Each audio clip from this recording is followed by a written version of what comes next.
What does it look like? I don't know.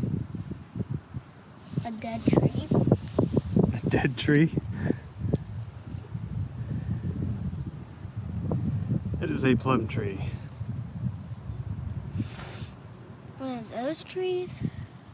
No. Plum. Grows fruit.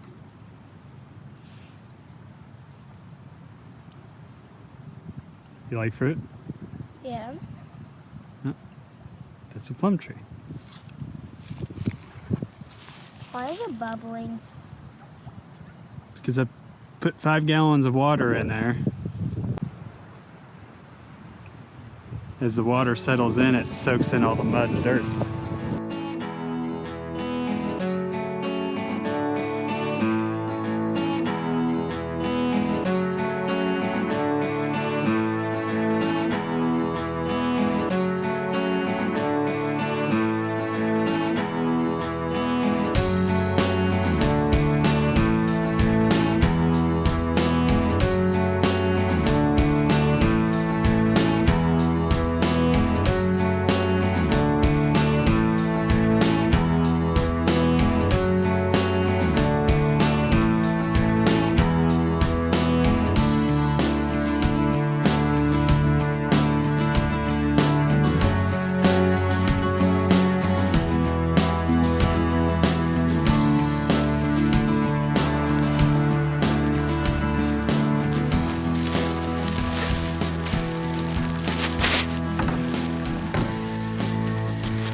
So today I am planting an apple tree. Recently we've planted a pear tree, plum tree. This is an apple tree. We've planted an apple tree in the past as well. A few different fruit trees going in the ground here. I'm planting a red delicious. The place where I'm planting these fruit trees is near some red cedars, which means that I'm kind of putting these plants in the way of getting the red cedar rust, but realistically, there are red cedars all over the place out here, so there's really no way to avoid the red cedar rust. Red delicious apples, which is the apple tree I'm putting in the ground today, they are non-susceptible to the red rust disease. Hopefully, it will be able to withstand attracting the fungus. Otherwise, we'll probably just have to treat the trees for it. We have a pear tree, which I think suffered from it last year, so we may have to fix that this year. First thing I like to do when I'm planting these trees is I'll bring out a bag of topsoil, a bag of mulch. I'm actually using cedar mulch. Pick out my spot for the tree. I picked this tree because it's up on a hill. There's plenty of sunlight up here, so the tree loves sun, so it's getting lots of sun. Okay, so let's go ahead and start digging this hole.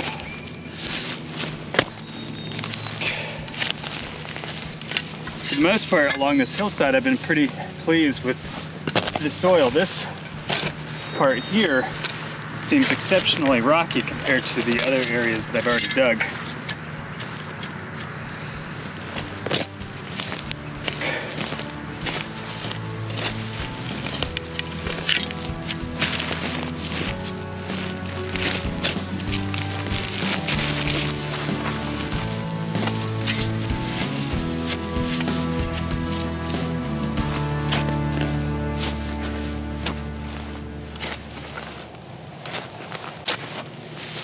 What I generally like to do is get my soil up and dump it into a wheelbarrow. That way I can work with the soil and not get it mixed in with the grass on the ground here. It appears I've hit a root of some sort. There used to be a lot of trees over here, so I'm probably hitting some root remnants.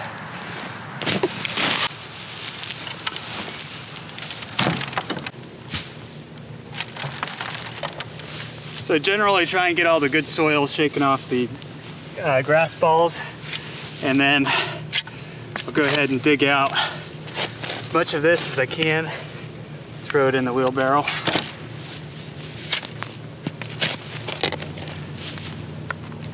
This soil's a little rocky, but it's not the hard packed red clay that we have on a lot of our property. So I generally like my holes to be 3 times the size of the pot. This hole isn't quite as big as I would like it to be. The other thing that I'm running into down here is I've hit red clay not too far into the hole. The root structure of this plant is going to have a hard time going down. It's going to have to spread outwards through this layer of topsoil. So what I'm probably going to do to help make life a little easier for this plant is I am going to dig out the sides a little more to give it a little more breathing room in here.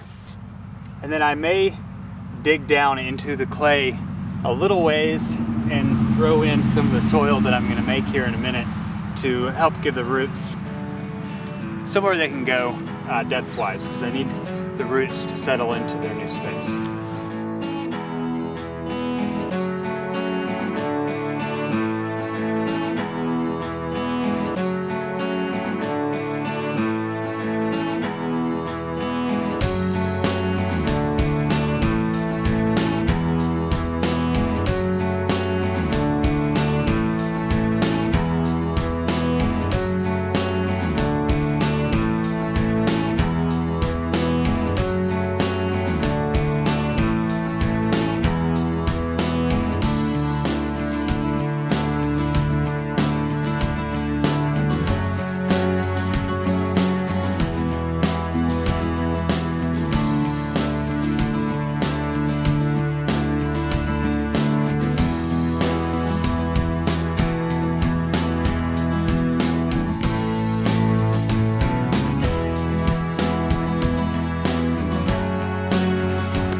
If you notice the clay that I'm pulling up, I'm not throwing it in the wheelbarrow with the other dirt.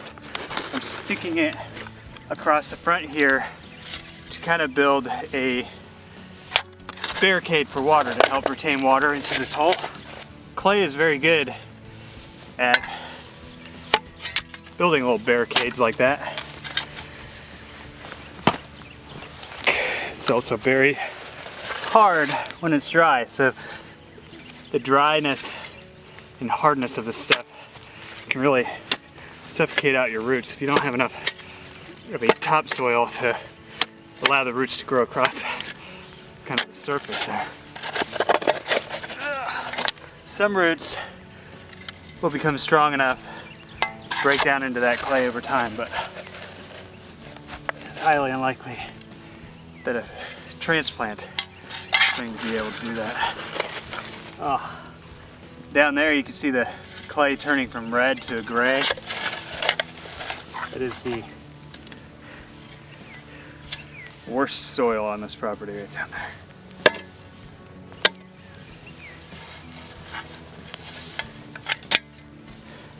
This is what some of our rocks are made out of. We hit that with the auger, it just bends the heck out of them right down there. I'm hoping that soil won't be a problem, or that clay down at the bottom. One of the things that I like to do here is prepare this dirt to go into the hole to be the most root friendly as I possibly can. So I like to go through and try and pull out some of the big rocks. We don't need those in there. Some of the little rocks are okay because they'll help those roots get some air, but the big rocks just make it difficult. Get rid of some of these roots.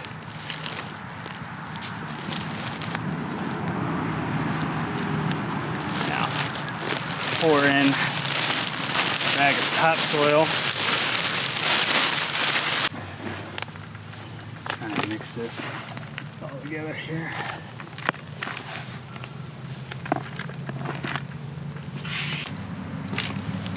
So I'm actually going to put some of this topsoil down at the very bottom of my hole to cover up that clay, and then we'll slowly fill in around it. Mixing your soil with the natural topsoil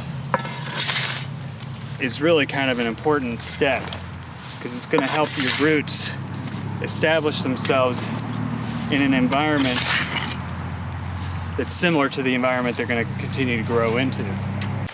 My topsoil down in there. The roots have plenty of room to expand. They can go down this way, out. It's just that hard clay down at the very bottom there. It's always going to be an issue. When I put these in, I like to kind of bust the root ball up a little bit at the bottom. Now you see how far down that is sitting? I don't need it quite that far down, so I'm going to add a little more topsoil in here.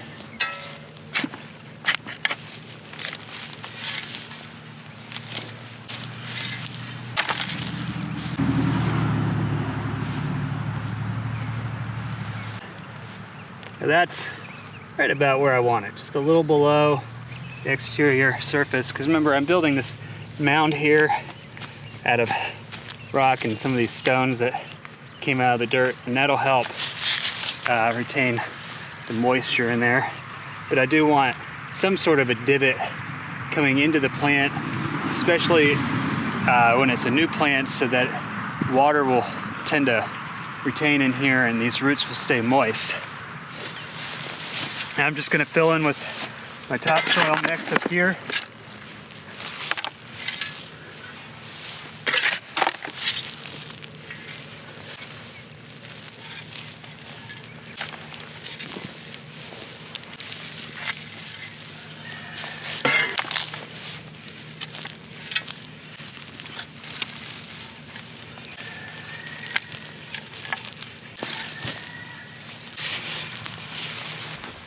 Now that I've kind of got my soil back down in place, I didn't really pack it in too much because I had a large enough hole.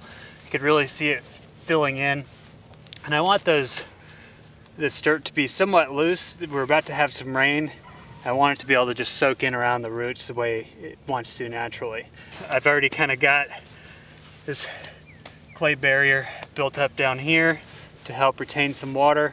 I'm going to put on some no-float cypress blend mulch to help further lock in the moisture here. I'm actually going to apply an entire bag just to this one tree. I want to make sure that it has lots of moisture retention. It's also still March, so we could get a freeze, so I want to make sure that there's something to help insulate the ground where the roots are.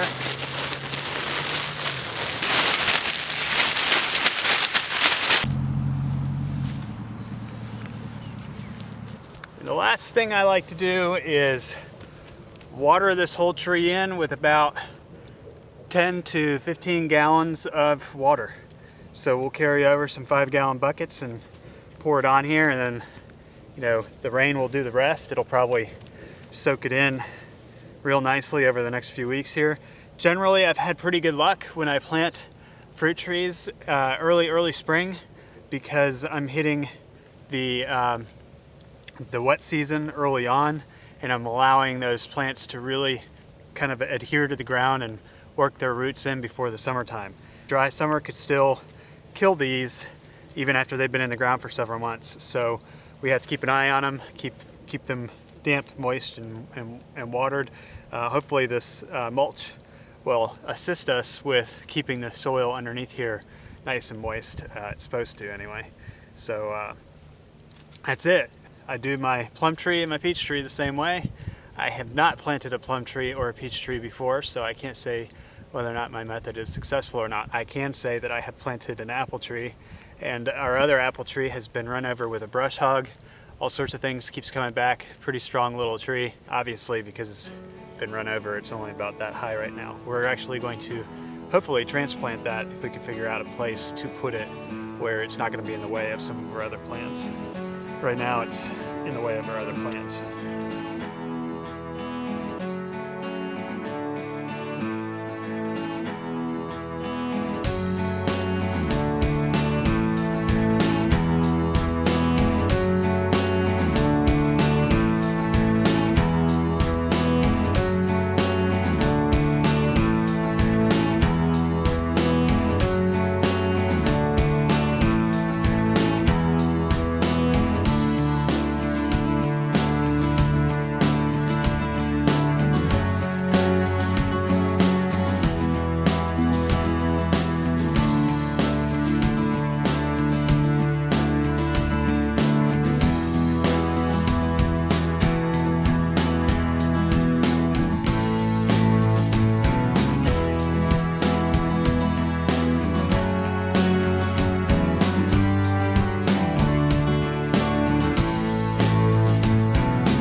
So one thing I did want to throw in here, because I know I'm going to get comments on it, is we're talking about using cedar. We're planting the tree near cedars, and then we're using cedar mulch. People are probably wondering, about pH levels and whether or not we should be using hardwood mulch. And I would say that yes, normally you would want to use hardwood mulch. We have a lot of cedar mulch because we've been doing other projects, and that's what we had. I am not concerned about cedar mulch because if you look out over here, all that green grass that's growing like crazy in March, we have very good pH levels, so I'm not concerned about using cedar as my mulch to retain moisture. In fact, I think in some ways it'll help keep the grass off the roots for a little bit until the tree is able to hold on to. And when I planted the other tree, I actually used a pine mulch. But absolutely, if you don't have rich soil and your pH levels are more acidic or alkaline, those are all things that you want to consider when picking out your mulch, because your mulch could be an easy way to not only retain moisture but offset whatever's going on with your soil to help the plant grow. So in most situations you are probably going to want to use hardwood mulch, but in some situations you may want to use more of a pine or a cedar depending on where you are. So that's all I have to say on that. So I knew the comments were coming. Oh, she chewed out of it? A couple times. What's wrong with her head? It's soaking wet. Her head? Yeah. Did Spokes pee on her? I don't think anybody peed on her. I mean, I don't understand how else she could have got her head wet. It's on the very top of her head, so it's not like she could have slobbered on herself. And Spokes used to pee on Daisy.